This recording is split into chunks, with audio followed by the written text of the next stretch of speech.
Eyes Wide Shut is a movie shrouded in mystery, a film frequently discussed due to its subject matter as well as the fatal allegations surrounding its release. As the world is consumed by a never-ending scandal, Eyes Wide Shut continues to draw more attention, whether that's for the film's explicit and graphic nature or potential clues into the death of the man who made it. Despite being one of the most highly regarded directors in Hollywood, some argue that even Stanley Kubrick learned the fatal lesson of what happens when you attempt to expose what goes on behind the curtain. This is Eyes Wide Shut, the movie that killed Kubrick.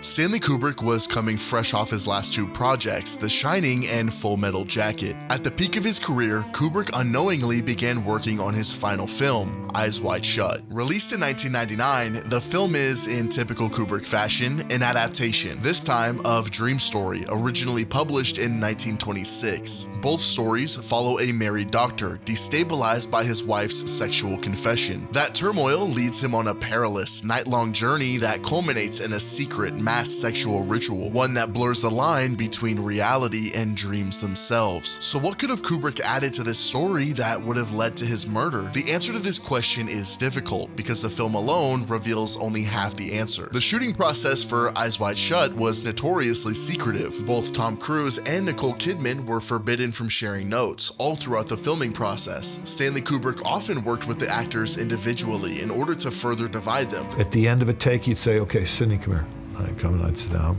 But he wouldn't say anything to Tom, and he would go through it with me. Or, okay, Tom, come here. The movie was also subjected to multiple rewrites and reshoots. And we worked on the scene, and Stanley rewrote it and then worked on it a little bit more and rewrote it again. And constantly updating what the story would be and what it would look like. It would depend. He'd look at the staging, but he'd first work on let's get the scene right, and he would rewrite every single day. He rewrote. When he was cutting, he's rewriting, working. There's a clear on-screen benefit to this, as the movie's foundation is built on doubt and deception. However, Kubrick was known for his obsession with perfection. Nothing in his films happens by mistake. Some speculate that all of the rewrites and secrecy may not just be a part of Kubrick's atypical filming style, but in reality an effort to hide his true intentions with the film. So that begs the question, why this film? The conspiracy surrounding Eyes Wide Shut is difficult to pin down to any single element. Many point to the vulgar displays of orgiastic ritual, but this type of graphic imagery was nothing new to Hollywood. This theory becomes clearer when we look deeper at why Kubrick chose this story, this setting, and these characters. The film follows Dr. Bill Harford, a successful New York physician living alongside his wife Alice and their daughter. We meet these two characters as they enter the house of Victor Ziegler, a wealthy Manhattan businessman who is fond of Dr. Harford and his medical practice. Despite all of his success and ever-growing societal status, Dr. Harford was unable to escape the perils of marital strife. On an otherwise ordinary night, Alice reveals that despite her picture-perfect life, comfort has left her unsatisfied.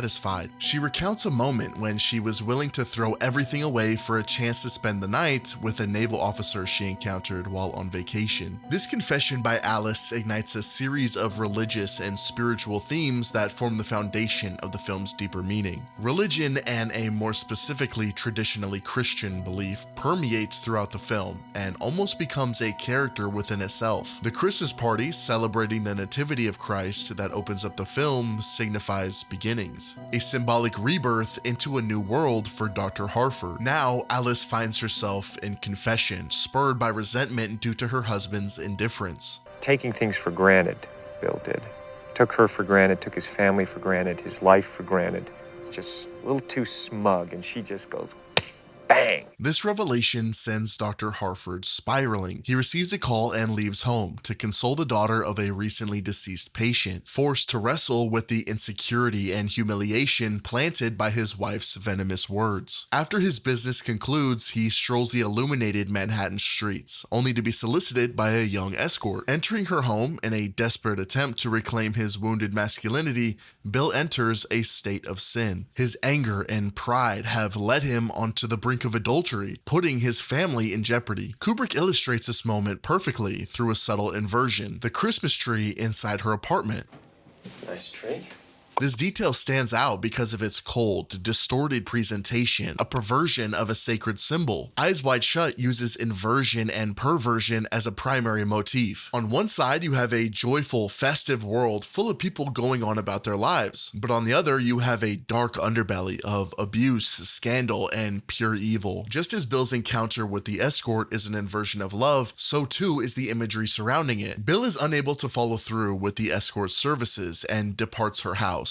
Dr. Harford's character is so compelling because throughout the film, he never becomes consumed by evil despite capitulating multiple times. Just like you and I, he's imperfect. He's the perfect canvas for reflection. And to ask yourself, what would you do in this situation? Desperate to avoid returning home, Bill reunites with Nick Nightingale, a pianist and longtime friend. During their discussion, Nick receives a phone call, formally inviting him to a super mysterious, ultra-exclusive gathering. Dr. Harford is completely enamored by this and demands information that would grant him the same access. After some hesitancy, Nick finally complies. One taxi ride later, Bill arrives at the gates of the Somerton mansion. He approaches the entrance and speaks the password. Fidelio.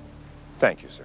Escorted inside, Bill steps through massive oak doors into a grand estate. All the guests are being guided by well-groomed hosts as Bill ventures deeper. He eventually reaches the mansion's central hall, a vast, tiered space that reveals the true scale of the mansion. Inside the main hall, Dr. Harford uncovers what could only be a secret mass ritual in progress. While this sequence originates from the novel itself, Kubrick's adaptation transforms it entirely. Kubrick's version feels ancient, rigid, ceremonial. This ritual is overseen by a patriarchal figure surrounded by cloaked women. Every movement is deliberate and rehearsed. This ritual has clearly been performed hundreds, if not thousands, of times before. Gregorian-style chants echo through the hall. Incense fills the air. Dr. Harford's night of temptation and sin has finally reached hell. The audience gazes in silence, each member awaiting the ceremony to truly begin. Like the party at the beginning of the film, Alice's confessions, and the escort's decorations, this ritual is a desecration of a Christian mass, an intentional distortion of worship itself. One by one, the women begin to undress and lead their desired partner deep into the mansion. Dr. Harford is among those chosen. However, the woman who pursues him instantly notices that he's an outsider and provides a stark warning. You've got to get away before it's too late. She is not the only one who notices Dr. Harford as an abnormality. As he's the only one not partaking in the festivities, his haphazard disguise is easily seen through. One of the hosts leads Dr. Harford back to the main hall, under the guise that his cab is requesting his return. As he re-enters the foyer, he becomes the focal point of the congregation. In one of the most chilling scenes in modern cinema, he is interrogated, unable to fabricate a lie convincing enough to save his life. Only through the sacrifice of the woman who previously warned him is Bill allowed to leave. Clearly rattled from this event, Dr. Harford has now entered into a world that will swallow him up if he's not careful. Eyes Wide Shut is a film overflowing with temptation and corruption. A costume shop owner offering his adolescent daughter for favors, the ritual at Somerton Mansion, or even Alice's fantasies. But the idea that any of these depictions would have Stanley Kubrick murdered is just not plausible. Unfortunately, that exoneration is short-lived, as Kubrick concludes his most damning message towards the end of the film. This being the final conversation that we see between Dr. Harford and Victor Ziegler. Throughout the film, Ziegler has been Bill's invisible link to this elite society. The opening Christmas party occurs in Ziegler's home. The woman that Bill saves at the Christmas party later saves him at Somerton. Victor Ziegler was the one who hired Nick Nightingale in the first place, and unknowingly played a massive key role in Dr. Harford being enveloped in this new world. Now, it's time for Victor Ziegler to pull back the curtain. This meeting does not exist in the source material, and Stanley Kubrick, obsessed with perfection, would not add such a scene lightly. Many believe this conversation is why Stanley Kubrick was potentially murdered. Dr. Harford returns to Ziegler's apartment. Over scotch, tension suffocates the room. Ziegler's first mode of communication is not verbal, it's symbolic. Before speaking of parties or rituals, Ziegler taps his cue ball twice on the table. That was just... Twice. The only other time we've seen this gesture is during the Somerton ritual. Giving us our first clue as to where this conversation could be heading. Ziegler struggles to find the right words, but eventually he reveals the truth. And I have to be completely frank. It concerns you. I know what happened last night, and I know what's been going on since then. I was there at the house. I saw everything that went on. He was at the mansion, he knows how Bill got in, he knows Bill went looking for Nick afterwards, searching for answers. What the hell did you think you were doing? I couldn't even begin to imagine how you'd even heard about it, let alone got yourself through the door. The tone shifts. Ziegler begins to scold Bill, explaining how deep this rabbit hole truly goes. What follows, unequivocally, is the most poignant piece of evidence in this entire conspiracy. Ziegler begins by saying, Listen, Bill, I don't think you realize what kind of trouble you were in last night. Who do you think those people were? Those were not just ordinary people there. If I told you their names, I'm not going to tell you their names, but if I did, I don't think you'd sleep so well. Through Victor Ziegler, Kubrick appears to articulate the ultimate conspiracy, that elites of society gather in secrecy, engage in ritualized depravity, and wield the power to minimize or even erase their threats altogether. Dr. Harford, visibly shaken by this confrontation, reaches into his jacket pocket. He pulls out the newspaper clipping of the young woman who was found dead in her apartment, the very same woman who saved his life at Somerton Mansion. Ziegler dismisses it as addiction, a coincidence, an inevitability, and the message is clear. Drop it. And Bill does.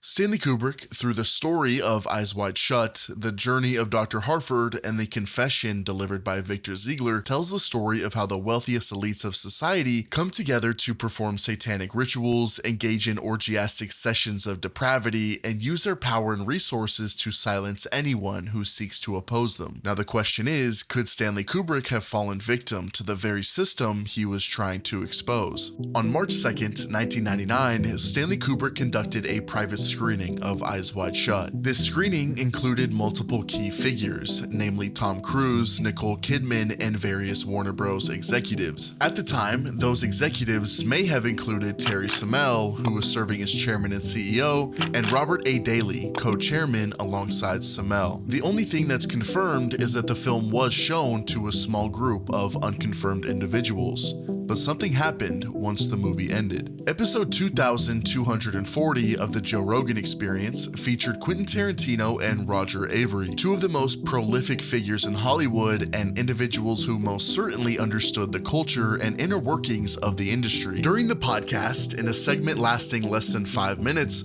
Avery begins discussing aspects of the film that were removed prior to its release. In the movie, that's because the movie was recut and changed after his death, and they will deny it. But as a student of Kubrick, I'm watching the movie and I'm like, well, Kubrick wouldn't do that. Kubrick wouldn't do that either. Kubrick would have trimmed this scene. The most concerning reveal occurs during the midsection of Avery's discussion. But I think that they changed the notes. It's definitely missing a narration. That scene where he sees the prostitute who's died, he's at the morgue and he's looking at her, that there's an entire thread that's kind of been squashed in that film. And that's the two men that are throughout the movie that are constantly in the background of the film, who eventually in the final shots of the film, you see like Tom Cruise and Nicole Kidman in that final scene in the toy store when she's looking at the Rosemary's Baby bassinet, which is totally Kubrick saying something.